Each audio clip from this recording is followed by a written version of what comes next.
സ്ത്രീയും പുരുഷനും ഫിസിക്കലി ബന്ധപ്പെട്ടതിന് ശേഷം, സംയോഗം ചെയ്തതിന് ശേഷം കുളിക്കുന്നതിന് മുമ്പായി പുറപ്പെട്ട ഇന്ദ്രിയം പൂർണ്ണമായും ഒഴിവാക്കണം.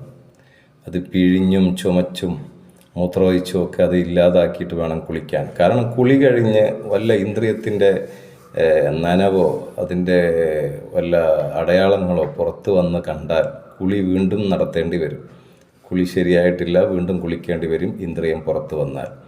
അതുപോലെ സ്ത്രീകളിൽ നിന്നും പുറത്ത് വന്നു. സ്ത്രീകളിൽ നിന്ന് കുളിച്ചതിന് ശേഷം ഇന്ദ്രിയം പുറപ്പെട്ട് കഴിഞ്ഞാൽ കുളിച്ചതിന് ശേഷം രണ്ടാമത് കണ്ടാൽ അവളും കുളിക്കണം. അവൾ ഭർത്താവുമായി ബന്ധപ്പെടുമ്പോൾ അവൾക്ക് വികാരശമനം വന്നിട്ടുണ്ടെങ്കിൽ ആ വരുന്നത് അവളുടേത് മിക്സായതാണ്. ഇനി അവൾക്ക് വികാരം തീർന്നിട്ടില്ലായിരുന്നു, ഭർത്താവ് മാത്രമാണ് വികാരം തീർന്നതെങ്കിൽ അവളിൽ നിന്ന് വരുന്നത് ഭർത്താവിൻ്റേതാണ്. അവൾ കുളിക്കേണ്ടതില്ല അവൾക്ക് തീർന്നിട്ടില്ലെങ്കിൽ.